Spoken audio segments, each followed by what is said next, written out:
Hello everybody, how are you?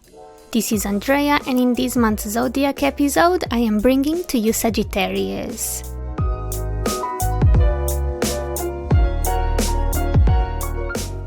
I've been so looking forward to this one because I've always liked horses, so drawing a chibi centaur is pretty close to that. Initially I was going to have her hold a bow and some arrows, but then I decided to keep her cute and simple without any of those. I mean, it is already obvious what she represents. Plus, she will have her sign drawn on her forehead, so I think it will make sense. Just quickly, if you're wondering about what tablet, computer or programs I use, I will have all of that info, including links, in the description box as per usual.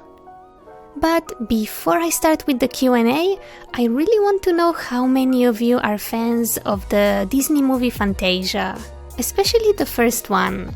I have so many fond memories of watching it at my schoolmate's house when I was little. My favorite parts were when they show all the gorgeous Pegasus and the centaur scene. I used to replay those over and over again.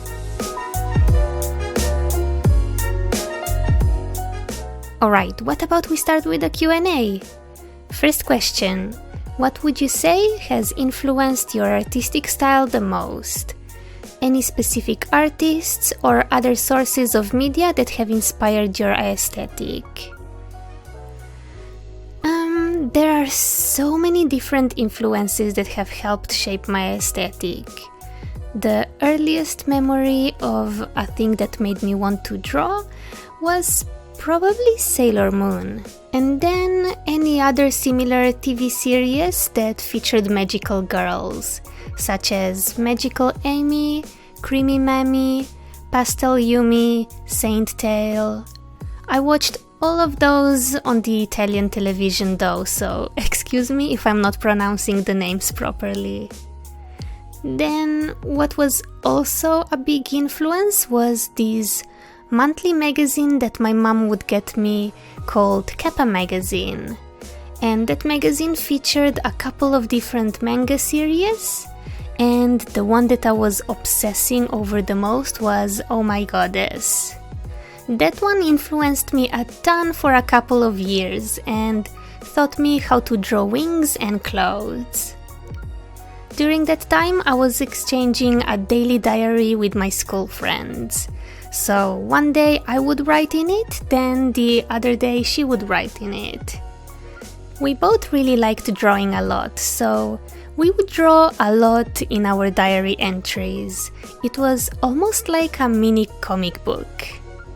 I feel like doing that constantly for a few years helped me with setting that drawing routine and gave me the opportunity to turn my thoughts into drawings. Plus, at the same time, there was also a bit of a healthy competitiveness between me and my friend, so it helped me grow and made me want to improve. Then I also had another good friend who lived a few houses away from me, and I would visit her almost every day after school, and we would secretly play Final Fantasy VII on her older brother's computer. He also had a massive collection of mangas, so I started getting more familiar with a more mature style of illustrations and character design. All of this was happening before the internet, by the way, and before my family had its first computer in the house. It was only in high school that the internet exploded, and within a couple of years a lot of things changed. And then all of a sudden I discovered hundreds of amazing artists through both Gaia Online and DeviantArt. Aurora Blackcat and Loish were probably my main inspirations at the time. And now that I look back, I've been following certain artists for over half of my life, which is crazy. Anyways, so in high school, instead of exchanging diaries, because that was not cool anymore, I was instead exchanging a sketchbook with my schoolmates, where we would draw as much as we wanted for one day and then we would give it to the next person. I have very fond memories of this period of time. I was having a lot of fun drawing with my schoolmates, and at the same time it meant that we were practicing a ton. And again, there was this very healthy competition where we would keep pushing each other and we would all slowly improve and learn from each other. What has also really helped me was having those 2 to 3 art subjects during high school. There we learned about color theory, the basics of drawing, we tried out various materials, experimented on small and large canvases, and learned about art history. I was also taking extra free drawing classes whenever the school offered them. So, as you can see, I've been influenced by a lot of things and people. It is not something that can be narrowed down to a selected few, because the reality is not as simple. Things haven't changed that much since then. So, for example, instead of inspiring schoolmates, I now have inspiring coworkers, all of which have their own signature drawing style, and we all learn from each other and influence each other. I'm still reading manga every now and then, I'm still watching anime occasionally, and I still follow artists like Loish and Aurora Black Cat. They are all contributing in some ways to my constant development. I have, however, added new artists to my watch list, such as Kelsey Beckett, Jacqueline De Leon, Tori, and so on. But honestly, my feed of inspiration comes from non-illustration work a lot. I follow a lot of interior designers, makeup artists, nail artists, accounts about calligraphy, fashion, travel, tattoos, personal development, and those influence me just as much as the illustrators that I follow. It is important to note that I am very mindful about how much I let myself being exposed to art. At university, I stopped drawing completely because I felt overwhelmed by the amount of amazing artists out there. I always felt that no matter how much I tried, there was always someone out there that has already done my idea and did it 5 times better anyways. So, in my instance, following too many people had a very negative impact on both my passion for drawing, mental health, and also confidence.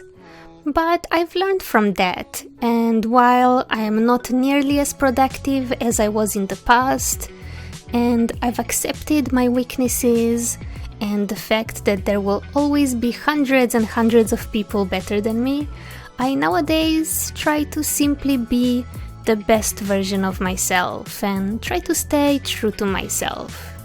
Wow, well, that was a really long answer, but I hope it made sense.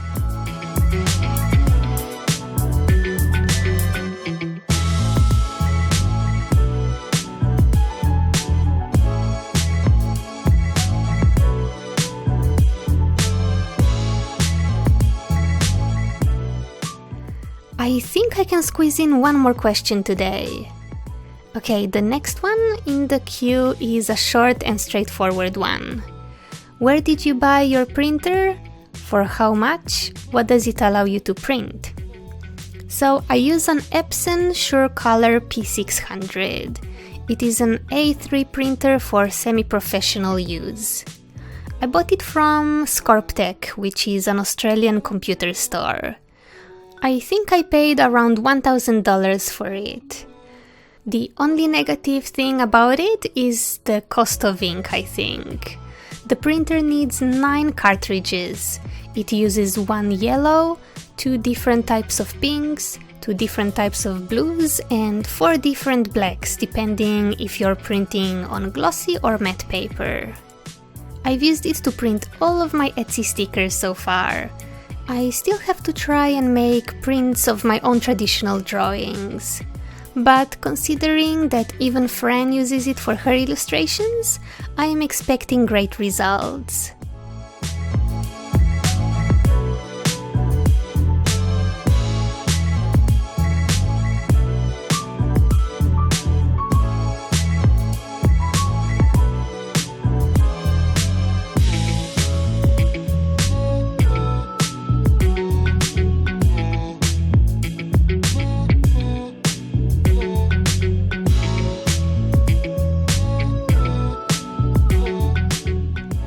Alright guys, so this is the finished illustration. What do you think about it?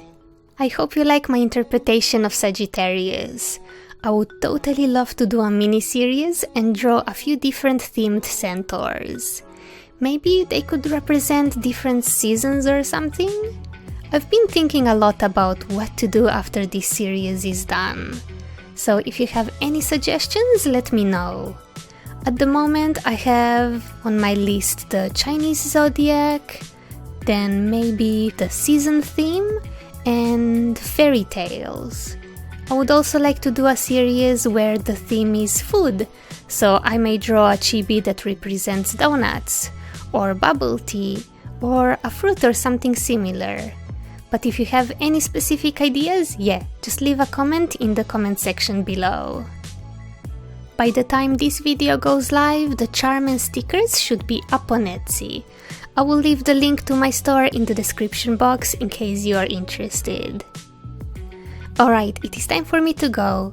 Thank you so much for watching, take care, and I'll talk to you again next week. Bye!